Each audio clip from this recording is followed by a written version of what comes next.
நன்றாக புரிந்து கொள்ளுங்கள். வாழ்க்கையின் அர்த்தம் வரும் காசு அல்ல, வரும் பணம் அல்ல. சிலர் முட்டாள்தனமாக காசு பணம் என்று நினைத்துக் கொண்டிருக்கிற போது ஹார்ட் அட்டாக் மௌத்தாயிட்டார். அவர் தின்னவும் இல்ல, உடுக்கவும் இல்ல, கொடுக்கவும் இல்ல, சதக்கா ஜாரியா செய்யவும் இல்ல, போயிட்டார். இந்த புற பிள்ளைகள் சண்டை சொத்தை பங்கீடு செய்யறதுல கோர்ட் கேஸ், இரத்த உறவுகள் முறிந்து நிற்கின்றன. காசு அல்ல லைஃபினுடைய நோக்கம். லைஃபுக்கு காசு தேவை, வாழ்வதற்கு காசு தேவை.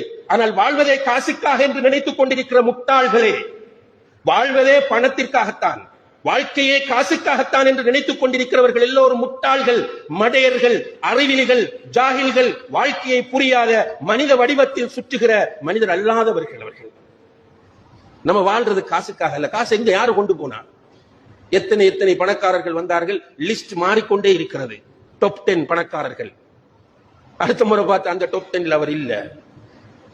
மௌத்து என்ன பண்ண அந்த காசை வைத்து? வாழ்வது காசுக்காக அல்ல, வாழ்வதற்கு காசு தேவை.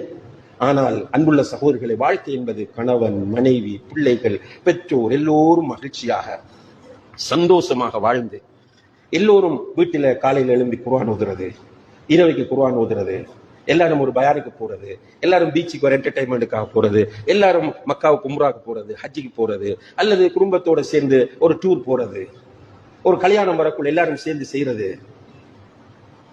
இதான் வாழ்க்கை.